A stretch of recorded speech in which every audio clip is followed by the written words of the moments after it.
একেবারে অবিশ্বাস্য রেজাল্ট পাবে যদি তোমরা মাত্র একবার ব্যবহার করো। চুলের জট তো হয়ই না, বরং চুল সফট সিল্কি শাইনি হবে। তাছাড়াও চুল হবে ঘন কালো। দুর্দান্ত রেজাল্ট পাবে যদি তোমরা 1 চামচ চা পাতার সাথে শ্যাম্পু এইভাবে মিশিয়ে ব্যবহার করো। দুর্দান্ত একটা রেমেডি আজকে তোমাদের সাথে শেয়ার করতে চলেছি। তো তোমরা ভিডিওটা কেউ স্কিপ করো না, স্কিপ না করে সম্পূর্ণ ভিডিওটা দেখতে চলো। আজকে তাহলে তোমাদের সাথে শেয়ার করি আজকের এই দুর্দান্ত রেমেডিটা। আর এই দুর্দান্ত রেমেডিটা তৈরি করতে হলে আমাদের প্রথমত যে জিনিসটা লাগবে সেটা হচ্ছে চা পাতা। যেই চা পাতা আমাদের প্রত্যেকের রান্নাঘরে থাকে, আর আমরা এই চা পাতা দিয়ে চা বানিয়ে কিন্তু আমরা প্রতিদিন খাই সকাল বিকাল। তো এই চা পাতা দিয়ে আমরা কিভাবে আমাদের চুলের যত্ন করব, আমি কিন্তু আমার চ্যানেলে অনেক ভিডিও দিয়েছি আর খুব ভালো রেজাল্টও পেয়েছি আমি নিজে ব্যবহার করে, সেজন্য তোমাদের সাথে আমি শেয়ার করেছি। তো আজকের দেখানো এই উপায়টাও ভীষণই উপকারী একটা উপায়, যেটা আমাদের চুলের যত্নে ভীষণ উপকার করে। তো যাই হোক, এখানে দেখো আমি প্রথমত একটা বাটিতে জল বসিয়ে দিয়েছি, তারপর এখানে চা পাতা দিয়ে দিয়েছি। চা পাতা দেওয়ার পর দেখতেই পাচ্ছ খুব সুন্দর একটা কালার এসে গেছে। মানে চা পাতা থেকে যে লিকারটা বের হয়েছে সেটাই আমাদের প্রয়োজন। দেখতেই পাচ্ছ খুব সুন্দর একটা কালার এসে গেছে। তো এইভাবে কিছুক্ষণ দিয়ে আমি ফুটাতে থাকবো, তারপর এটা আমি নামিয়ে নেব। তো নামানোর আগে তোমাদেরকে দেখাই আর কি লাগবে। তো এখানে দেখো আমি নিয়েছি অ্যালোভেরা। তো অ্যালোভেরা নিয়েছি আমি, এখানে কেনা অ্যালোভেরা জেলটা নিয়েছি। তোমরা যদি মনে করো যে তোমরা বাড়িতে থাকা অ্যালোভেরাটা নেবে, সেটাও তোমরা ব্যবহার করতে পারো, কোনো রকম কোনো ক্ষতি হবে না। তবে হ্যাঁ, অ্যালোভেরা বাড়িতে থাকা অ্যালোভেরাটা যদি তোমরা ব্যবহার করো তাহলে কিন্তু অনেকে বলে যে অ্যালার্জির প্রবলেম হয়। তো অ্যালার্জির প্রবলেম হবে না যদি তোমরা কেটে মানে কিছুক্ষণ জলের মধ্যে ডুবিয়ে রাখো, বা কেটে যদি তোমরা একটু দাঁড় করিয়ে রাখো, দেখবে অ্যালোভেরা থেকে হলুদ হলুদ কালারের একটা মানে জল বেরোয়।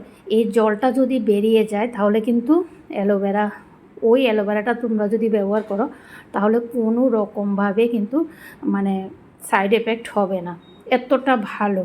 তো তোমরা অবশ্যই চেষ্টা করবে যখনই অ্যালোভেরা ব্যবহার করবে বাড়িতে থাকা অ্যালোভেরাটা, তখন তোমরা জলে এটা ডুবিয়ে রাখবে কিছুক্ষণ, না হলে তোমরা এভাবে দাঁড় করিয়ে রাখবে, দেখবে খুব ভালো রেজাল্ট পাবে। তো যেহেতু আমার হাতের কাছে অ্যালোভেরাটা নেই, সেই কারণে আমি এখানে অ্যালোভেরা জেল কেনাটাই নিলাম। তো যাই হোক, আর শ্যাম্পু দিয়ে আমি মিশিয়ে নিলাম।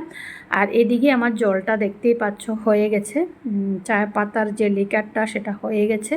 এবার আমি নামিয়ে নিয়ে এখানে যে অ্যালোভেরা আর শ্যাম্পু দিয়েছি সেখানে আমি হাফটা ঢেলে নিচ্ছি। দেখতে পাচ্ছ আমি হাফ জলটা ঢেলে নিচ্ছি, আর বাকি জলটা আমি আরেকটা বাটিতে ঢেলে নেব। তো আমি 2 বাটিতে কেন নিচ্ছি সেটাও তোমাদেরকে বলছি। বন্ধুরা, এই যে চা পাতার লিকারটা, এটা কিন্তু আমরা কন্ডিশনার হিসেবেও ব্যবহার করতে পারি। তো আমি এই যে আলাদাভাবে বাটিতে নিলাম, সেটা আমি কন্ডিশনার হিসেবে ব্যবহার করব। আর এখানে যে শ্যাম্পুটা তৈরি করছি সেটা আমি মাথায় শ্যাম্পু হিসেবে ব্যবহার করব। তো দেখতেই পাচ্ছ এখানে খুব সুন্দরভাবে শ্যাম্পুটা আমি মিশিয়ে নিচ্ছি। এবার আমি এটা মাথায় অ্যাপ্লাই করব ঠান্ডা হওয়ার পর। তোমরাও কিন্তু ঠান্ডা হওয়ার পরই ব্যবহার করবে, ঠান্ডা হওয়ার আগে গরম থাকতে কিন্তু ব্যবহার করবে না, তাহলে কিন্তু তোমাদের চুল উঠে যাওয়ার সম্ভাবনা থাকে। কারণ হচ্ছে গরম গরম জল বা গরম যে কোনো জিনিস কিন্তু চুলে ব্যবহার করা ভীষণই ক্ষতিকারক। তো যাই হোক, এখানে দেখো খুব সুন্দরভাবে কিন্তু আমাদের শ্যাম্পুটা তৈরি হয়ে গেছে। এবার এটা আমরা মাথায় অ্যাপ্লাই করব। আর বাকি যে জলটা রেখেছি এই জলটা দিয়ে আমরা কি করব তোমাদেরকে বলি। কন্ডিশনার হিসেবে এটা কিভাবে ব্যবহার করব। আমরা যখন শ্যাম্পু করে নেব, শ্যাম্পু করার পর মাথায় এই জলটা আমরা কিছুক্ষণ দিয়ে রাখবো, তারপর নর্মাল জল দিয়ে ধুয়ে নেব।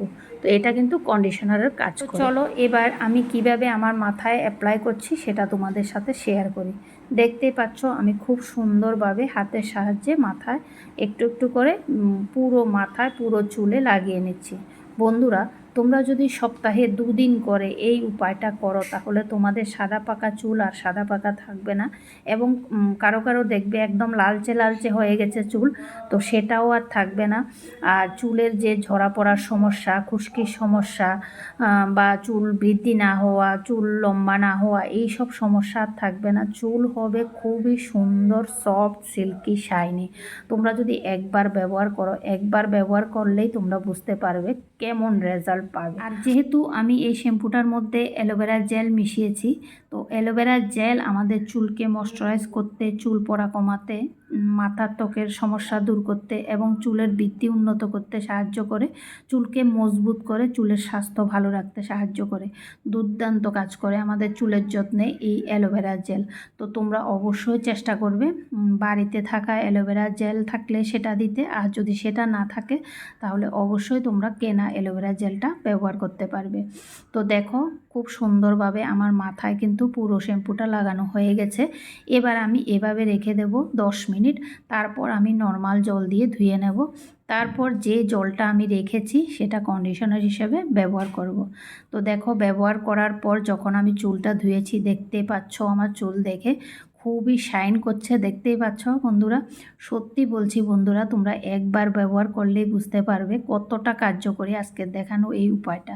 তো যাই হোক, তোমরা অবশ্যই ব্যবহার করবে আজকে দেখানো এই উপায়টা। ব্যবহার করে কেমন রেজাল্ট পেলে সেটাও কমেন্ট বক্সে এসে আমাকে জানিয়ে যাবে। আমি কিন্তু আমার চ্যানেলে অনেক ভিডিওই দিয়েছি যেগুলো হেয়ার কেয়ার নিয়ে, আর কিভাবে আমি ঘরে থাকা মাত্র কয়েকটা উপকরণ দিয়ে নিজের চুলের যত্ন আর আমার মেয়ের চুলের যত্ন করি, সেগুলোই তোমাদের সাথে তুলে ধরার চেষ্টা করি। তো তোমরা অবশ্যই যারা দেখোনি গিয়ে দেখে আসবে। আর আজকের ভিডিওটা কেমন লাগলো সেটাও জানাবে। Tata, bye bye.